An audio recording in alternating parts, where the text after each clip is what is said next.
Child mauled by rogue wolf. 6-year-old boy dragged into woods by rogue wolf Bram. In Netherlands, suffers severe injuries in front of horrified mother. A terrifying attack unfolded in Dutch province of Utrecht when a 6-year-old boy was dragged into the woods by a rogue wolf, leaving his mother horrified and local community shaken. The boy, out for a walk with his mother, Ninki, and younger brother in the popular Den Treek Nature Reserve near Leusden, initially spotted what appeared to be a friendly dog approaching them. Believing the animal to be harmless, Ninki allowed her children to play. Okay, now let's get into the thick of it in today's AI podcast episode. Let's unpack this. Imagine you're taking a peaceful walk somewhere familiar, maybe a nature reserve you visit often, and then just suddenly that peace is completely shattered by, well, an unexpected and frankly violent run-in with wildlife. It's a primal fear, isn't it? So today's Duck Dive, we're exploring exactly that. Some really surprising and concerning incidents involving human-wolf encounters. The sources we're looking at, they provide these pretty harrowing real-world accounts, and they really force us to, re-examine our whole relationship with wild predators. Yeah, what's truly fascinating, I think, is how these individual stories, these specific events, they connect up to a much bigger picture. It's all about how humans and wildlife are, well, increasingly interacting in shared spaces, sometimes overlapping more than ever. And that raises huge questions about safety, about conservation. So our mission here is really to pull out the critical insights from these incidents. We need to understand not just what happened, but what these occurrences really signify, what they tell us about coexistence, human-wildlife coexistence in, a world that's constantly changing. Absolutely. And to really get our heads around that bigger picture, I think we have to start with probably the most prominent recent incident, the one that sent shockwaves through the Netherlands not long ago. We're talking about that terrifying attack on a 6-year-old boy. And crucially, this happened in what seemed like a safe public space. Right, not deep wilderness. Exactly. This was the Den Treek Nature Reserve. Pretty popular place right in the Dutch province of Utrecht. So the boy's mother, Nink, she's 41, she recounted the moment, and it's just chilling. She initially saw this creature running towards them and thought, maybe a playful dog. Even had the thought, nice, I'll go and play. Oh, no. But then, instantly, before she could even react, she heard her eldest son just screaming very loudly. Her words were, he was jumped by the animal and dragged into the woods. Just total horror, as she put it. God, that shift. Yeah. From thinking it's playful to that reality. It really makes you pause, doesn't it? That sudden switch. It absolutely does. Yeah. And the outcome for the child, well, it was severe. We're talking deep bite wounds, scratches, and, obviously significant emotional trauma. This wasn't just a nip or a scare. No. It was serious enough that it required pretty desperate measures. There were 2 men nearby passing by. They apparently rushed in with large sticks and had to beat the wolf, reportedly, until it finally let the boy go. Just think about that level of intervention needed. Exactly. That action alone, it really underscores how severe the threat was perceived to be in that moment, how quickly things escalated. And the wolf involved, well, locals believe it was a specific lone wolf. Officially, it's designated GW 3237 meter, but it's widely known there as Bram. Bram, okay. And here's where it gets really interesting, maybe even more concerning. Our sources confirm this wasn't Bram's first, let's say, aggressive encounter, not by a long shot.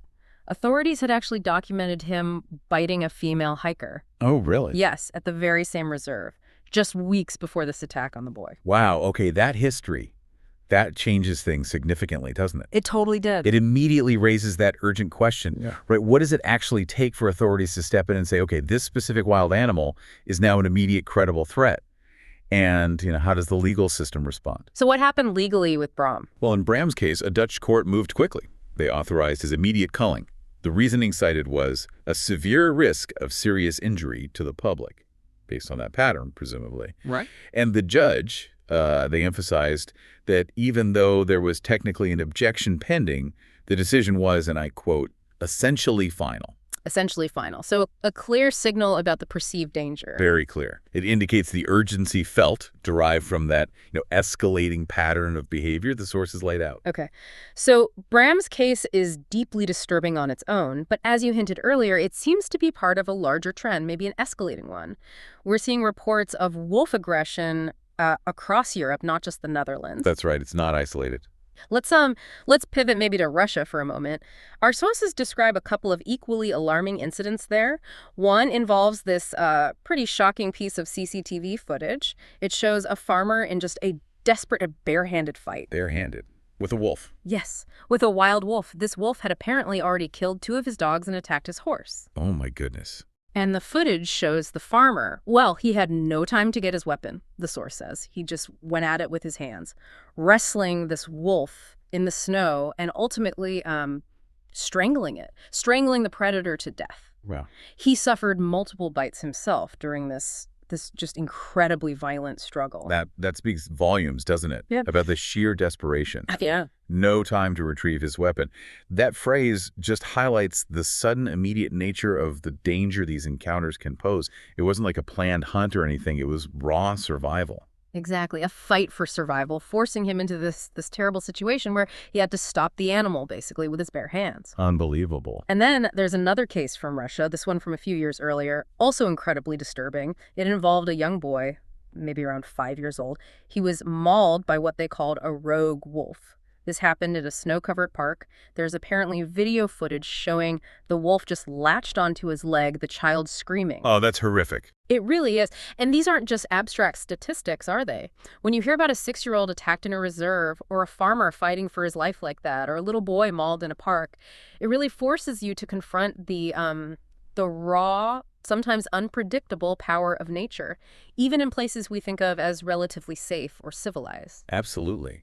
And what's particularly sobering, I think, as our sources point out, is how often these incidents aren't happening way out in the deep wilderness. They're happening in these seemingly benign nature reserves like Den Treek or even, parks close to urban areas. Right, places people frequent. Exactly. So if we connect this back to that bigger picture we talked about, these aren't just isolated anomalies. They can't be dismissed that easily.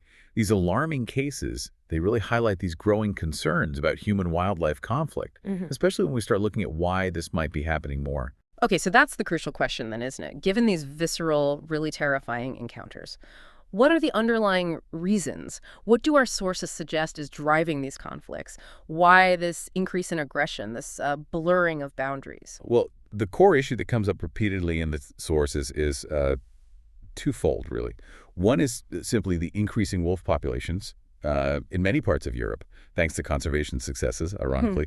But the other, and perhaps more critical factor here, is their decreasing fear of humans, habituation. Habituation. Okay. So they're getting used to us. Sort of, yeah. It's not necessarily random aggression. It's often driven by factors like wolves getting accustomed to seeing people more often in their territories. Maybe because we're using reserves more for recreation, or, and this is a big one, they become desensitized through unintentional food sourcing. Garbage or livestock, maybe? It's exactly. Unprotected waste. Livestock that isn't properly secured. These things can inadvertently teach wolves that humans aren't necessarily a threat to be avoided. Or even worse, that human areas might actually be a source of easy food, and that fundamentally alters their natural wariness. It blurs those critical boundaries. That is, yeah. That's a really concerning thought, that we might be unintentionally teaching them the wrong lessons. So this behavioral habituation, it sounds like a major factor. How does the story of Bram back in the Netherlands fit into this larger narrative then? Is his story seen as more than just one tragic incident? Oh, definitely. Bram's story, particularly in the Netherlands, has become a kind of a chilling symbol, really. It's a stark reminder of what can happen when wild predators, especially apex ones like wolves, start living too close to civilization and lose that natural fear. These incidents, like Bram's, they really challenge our basic assumptions about what counts as a safe natural space. Right. You assume a nature reserve is, well, reserved for nature but safe for people. Precisely. And it forces this reevaluation of where the boundaries lie, both physically and behaviorally, between human activity and wildlife habitat. Our sources also touch on how different regions are grappling with this balance in, well, quite different ways. Some places are leaning towards stricter control measures when incidents happen. Others are focusing more on, say, deterrence or public education about coexistence. So no single easy answer. Not at all. It really underscores this global challenge, doesn't it? Balancing biodiversity, wanting these species back, with the undeniable need for human safety. And the approaches really vary. It is a truly complex challenge, isn't it? How do we possibly balance the return of wildlife, especially predators like wolves, which, play an important ecological role?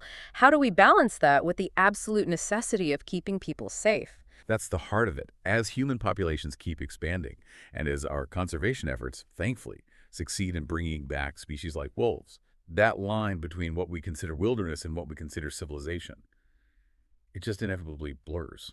It gets fuzzy. And so the question these deeply personal, often terrifying encounters leave us with is profound, I think.